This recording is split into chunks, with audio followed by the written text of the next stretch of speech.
Hola, MMA aficionados or connoisseurs. I can't even remember my own intro. This is Kid Nate of BloodyElbow.com, joined once again by Boise Care Don't Care preview. I can tell the cares are going to be just plentiful and immense. Cares are popping. Cares are popping. We need a disclaimer, though, because it feels. Disclaimer. Crybabies, bedwetters, greedy bread gobblers, work-shy individuals, malingerers.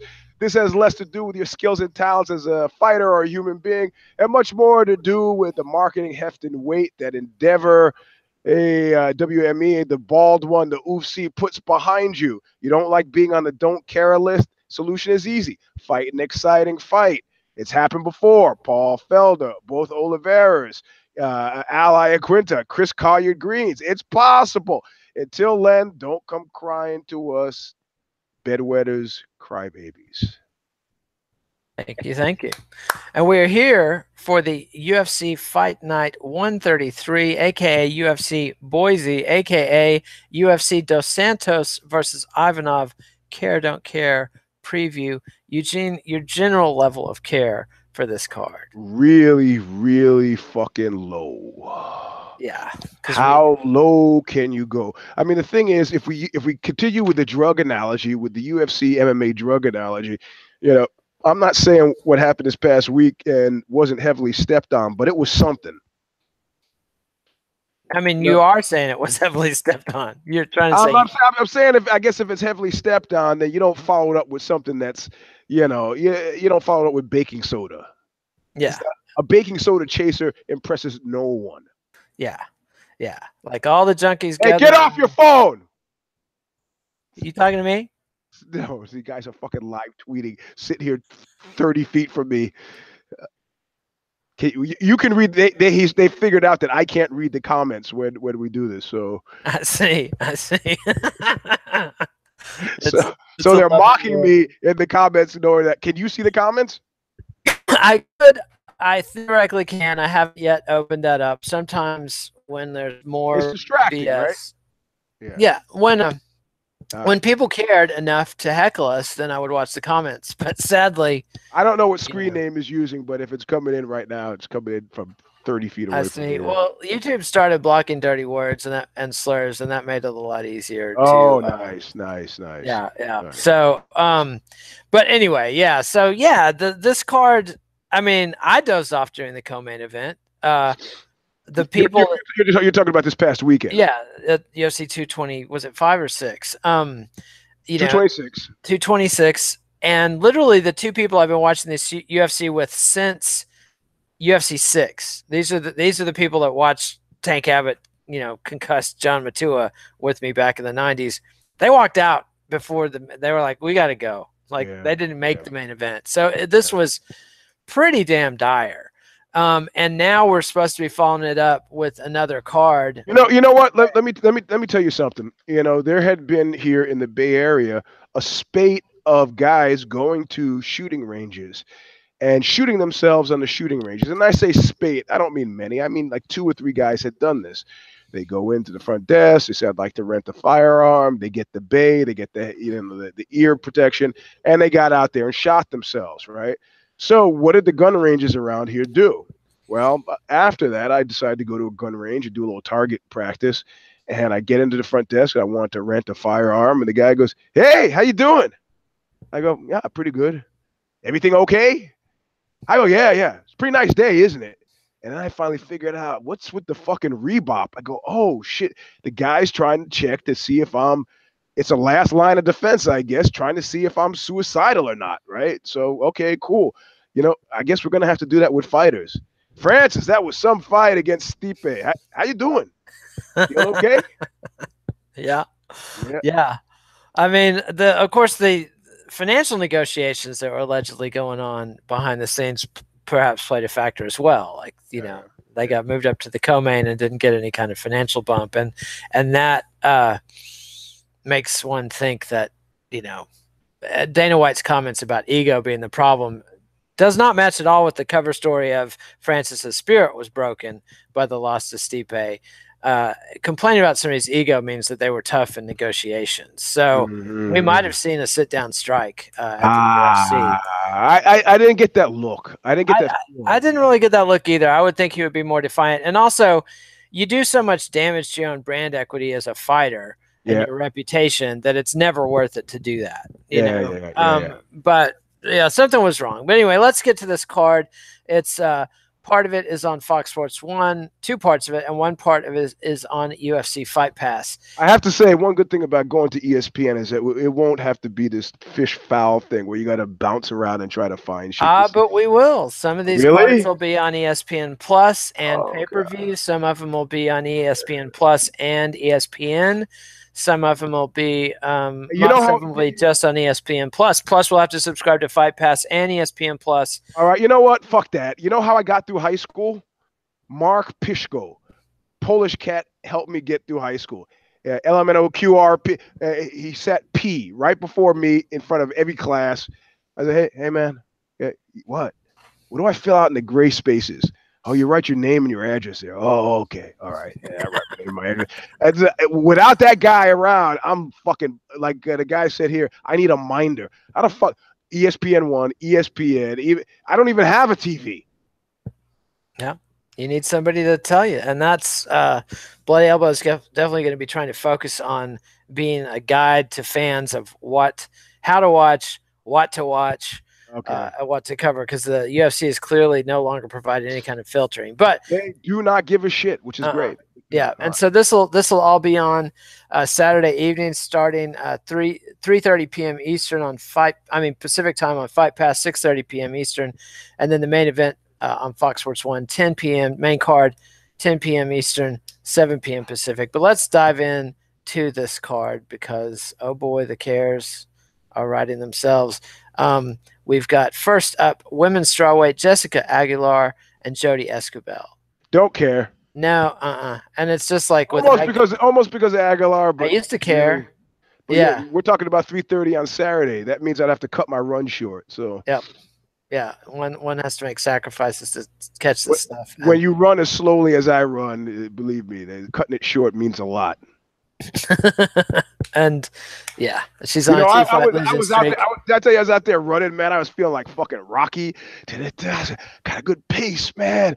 You know, and I got my hood on, and I hear some noise behind me, and I turn, and it's a guy running with his 12-year-old daughter, and they're like, "Hi!" I'm like, "Hi!" and they just right on past Eugene. And I was like, "Motherfuck." Yep. I have the same experience. So let's keep on moving. We're going to run through this card just like the 12-year-old girl running past Eugene. Flyweight, Mark De La Rosa versus Elias Garcia. Don't care. No, me neither. Sorry, guys. Women's flyweight, Liz Carmouche versus Jennifer Maia. Nah. You fool me once, shame on you. Fool me twice, shame on me. Sorry, Scaramouche. Yeah. Scaramouche, can you do the fandango? I'm not going for it, you know? Yeah, she's 3-3 in her last 6 fights, coming off a loss. Split decision loss, which is worse to be boring than to get blasted. And the fight might not have been boring. I just don't even remember it at this point. And I watch all these fights. Well, I mean, part of it is not her problem. I think that she should have been given, a better deal post the Ronda loss, because there was a question about whether it was a bite or not a bite, whether she laid down or whether future consideration. I don't know. I just thought she should have had a better run afterward. But, that works 2 ways, right? Yeah. 2 ways. Absolutely. And then moving right on to the Fox Sports 1 prelim card, there's the main card coming up later, but featherweight Kurt Holobaugh and Raoni Barcelos. Yeah.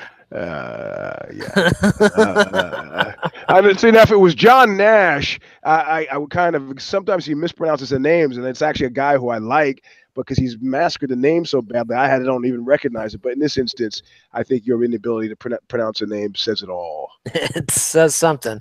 All right, flyweight Justin Scoggins versus Saeed Nurmagomedov, a name I should be able to pronounce because there's so many good ones.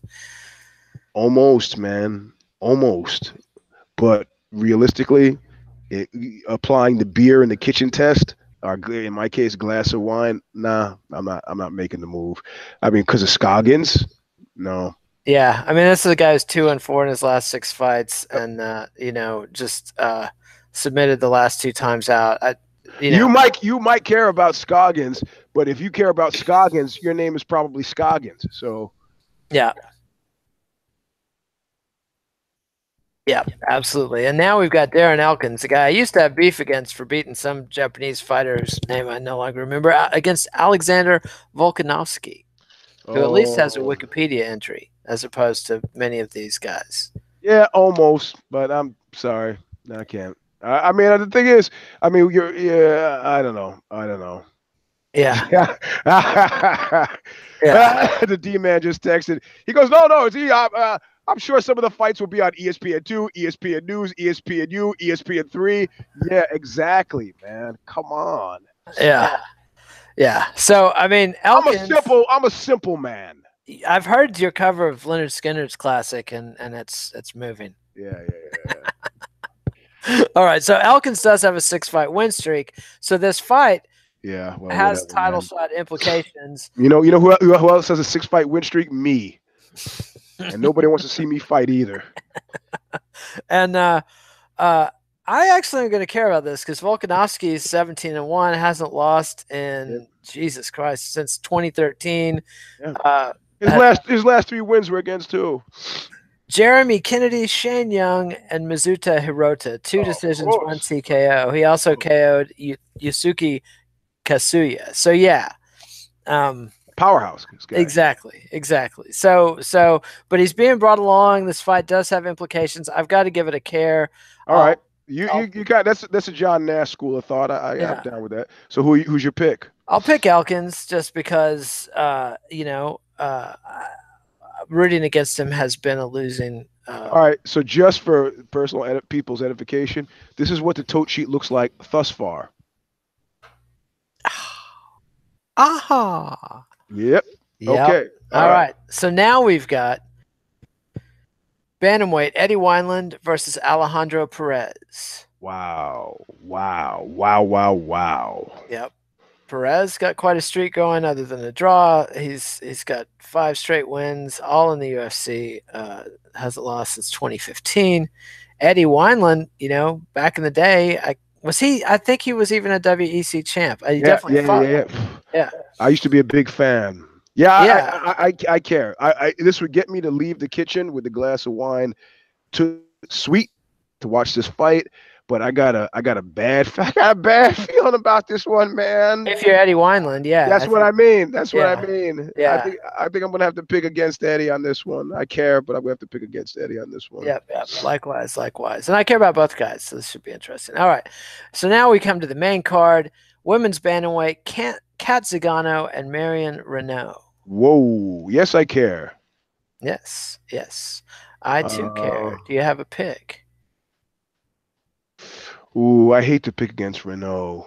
But I think you also need to justify this one. Kat's on a hella losing streak. She is. She was mighty in her time, but her time was a long time ago. Whatever big emotional thing got her out of the physical thing or whatever. Physical and emotional thing got her out of it. And Reneau, the mom story, I liked it. And I think she's just like kind of perpetual underdog, but a grind. I'm going to pick Reneau. So I care, and I'm going to pick Reneau. All right. I got to go with you. We're not getting any action here. Everybody agrees because Kat's done. They're clearly feeding her to Reneau.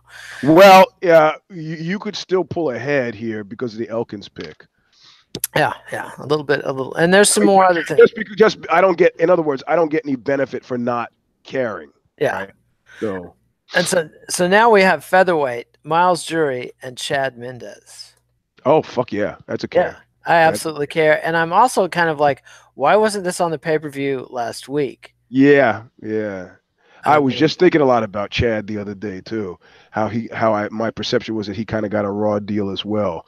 You know. Many of them. I mean, he had the tough loss to Conor McGregor in a great fight, and then got knocked out by Frankie Edgar, and they pretty much decided, well, we're out of the Chad Mendes business. Yeah, which I don't think was justified at all. No, nor do I think it's wise. I mean, and that's how you end up in situations where, like, Roy McDonald and Gegard Mousasi fighting in Bellator, when that's clearly two of the best welterweights in the world. Yeah. And so on this one, I got to pick.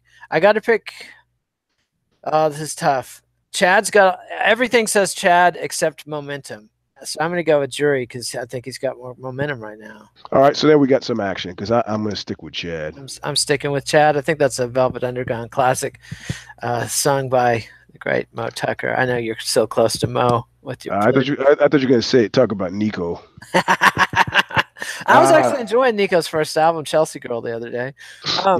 Well, I'm friends with BB Hansen, man. It's great hearing all the stories from her about their time together. So, and then also we were booked by the same person right before she died, and he was telling me, man, she came before Niko died. Before Niko died, that she came through town to Denver, and she was looking to score, and naturally she hooked up with the two worst guys in fucking Denver.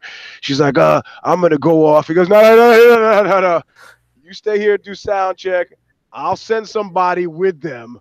Yeah. Get your medicine, but you gotta complete this show. So. But he was appalled at her complete lack of, like, man, these guys were like not guys you go off with. You would find yourself. You'd find yourself like she did, dying of head injuries allegedly from a bicycle accident. Bicycle ride. Those guys wouldn't have killed her with a bicycle ride. I mean, all right, so we care. I'm picking Jury, you're picking Mendes. Welterweight, Randy Brown and Niko Price. Wow. I almost care because of Niko Price, but not enough. Sorry. All right. And no, I don't care either. Sorry, guys. All right, featherweight, Dennis Bermudez versus Rick Glenn. Wow. Yeah. That's there are going to be a lot more of these wows, I started to realize that because nobody's got the clocks at home that run backwards. So I'd like to care about this one because of Bermudez, but I don't think I can, man. No, he's lost 3 in a row. I mean, it's kind of like that used to get you kicked out of the UFC, but these days it seems like if you don't raise any trouble and you don't ask for a lot of money, you can't get kicked out of the UFC. Hang around, and sentiment only gets you so far. And it's not like I've for a long time advocated that they should have seasonal leagues. Like, okay, here's the 32 guys who are going to be in this division this year for the UFC. Then even if they go on a multi-fight losing streak, you still you care about them. It's got some context, some meaning. But these are just guys who randomly show up on random cards. Yeah. So, and I don't understand why Bermudez and Glenn is this high on the card, and Jury and Mendes is this low. This is a lot of textbook Major Tomming. Like you mentioned those names, you go, oh fuck yeah, I forgot about that guy. Yeah, that's a lot of that. So I don't know. Absolutely. And so now we move on to your hero and mine, co-main event, welterweight.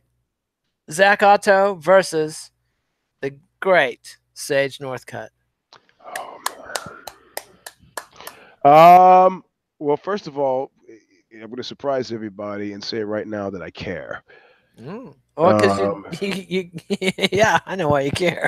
Well, I care because it's not malice. It's not driven by malice. But you were on the show last night and you heard what I said. And my perception is that they're cutting that guy loose, and I want to see how accurate I was based on what I've been feeling from sticking my finger in the air, Yeah. So it's a morbid fascination where you see they just cooled on somebody. It's like, yeah, whatever, bro.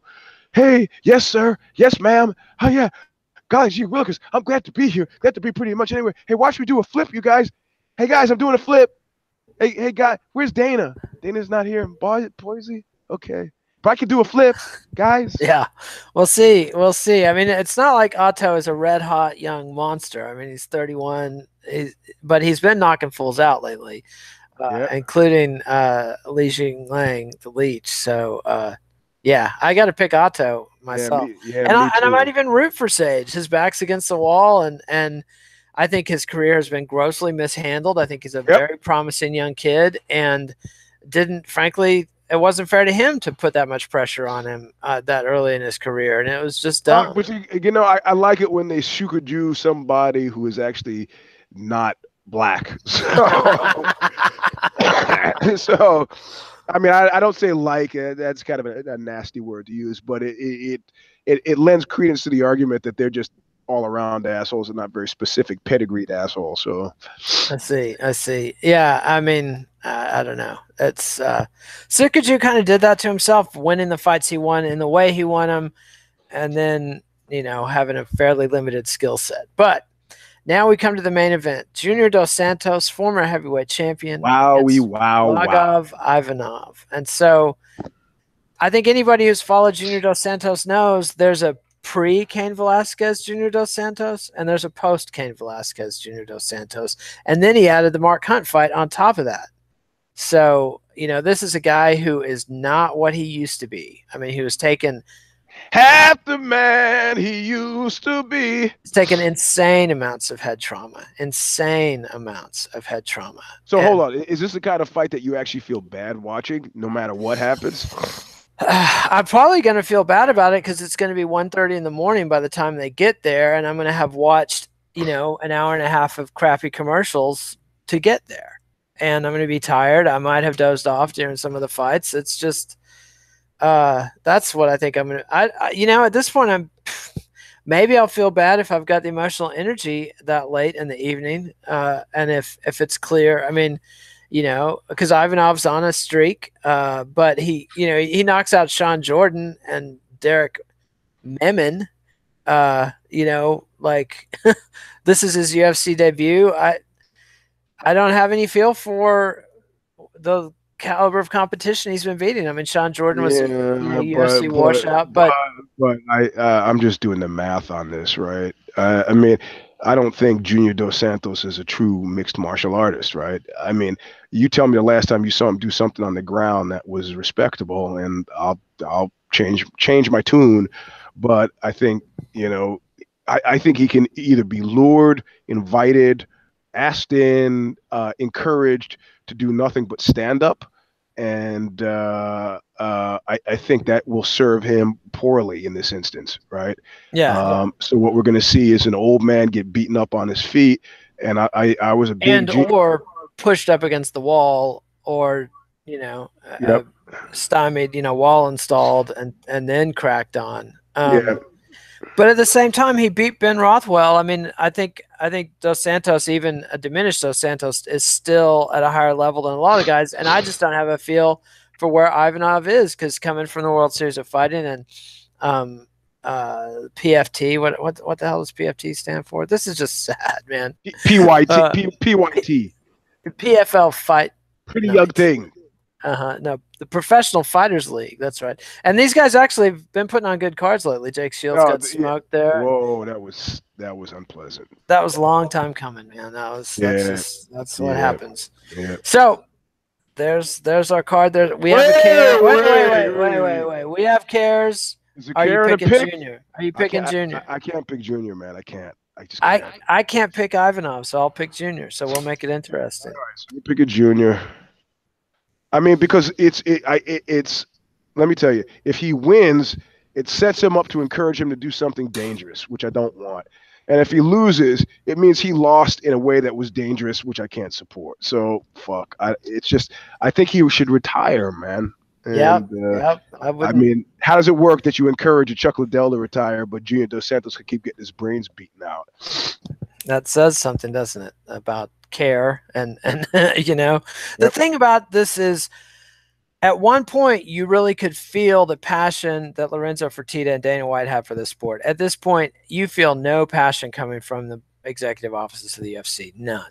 Yep. I mean, Dana White can barely be bothered, and Ari Emanuel, I don't think, ever cared in the first place about anything beyond money. So But you could tell, man. I remember I was doing some work with the Schechter agency in Los Angeles, a long-time agency, and I remember they were telling me, the daughter was taking over the agency, whose name I can't remember now, and she was saying, we went to the fights, and you know, it was clearly part of making the scene. They were flowing tickets to some of their clients and trying to lure people in. And she was just like, oh, I just found it so distasteful. So what they did is to show up to make the scene, to talk to the clients and make sure they got to their seats, to kind of schmooze. And after that, they were not staying for the fights. They were not fight fans, man. It was a business platform for them. So. Yeah, and here we are. So it reminds me of the days when the major American automakers ceased to be led by car guys, and there was a long dark period when the car was the least concerned product. And if you don't mind your fundamental core product and value proposition, you know, I drove here today in my 1965 Chevy Chevelle Malibu. Look at the current 2018 Malibu, and you tell me that you're very far off the money. I don't think you are, man. Yeah, it's not gonna. I don't think there's gonna be people driving that thing around in 50 years. The 2018 Malibu. Anyway, that's our show. So subscribe to MMANation.com on YouTube. Read Bloody Elbow. Read Aussie.com. Follow us on Twitter. I got a piece today on Aussie.com on fucking Joey Heatherton. You know, complete with the stabbings, the arrest, the drugs, the rambling, fucking drunken spit. The child molestation. You gotta see it, all of it. Joey, and she's still alive. I would, if I was not married, I'd be dating her in a second. I'd be showing up cage side at the UFC with 82-year-old Joey Heatherton, and I would not give a shit. Dare to dream. I'd be taking Lola Heatherton out myself. No one cares. Parody of Joey Heatherton. But I linked to that. You got to watch that too. So. I will check that out and and follow the Let It Roll podcast at letitrollpodcast.com. Anything else you need to plug? Boonwell, Oxbow, anything going on? If you like hard music, Boonwell's the easy way out. It's still available. We just had a big press release today, and for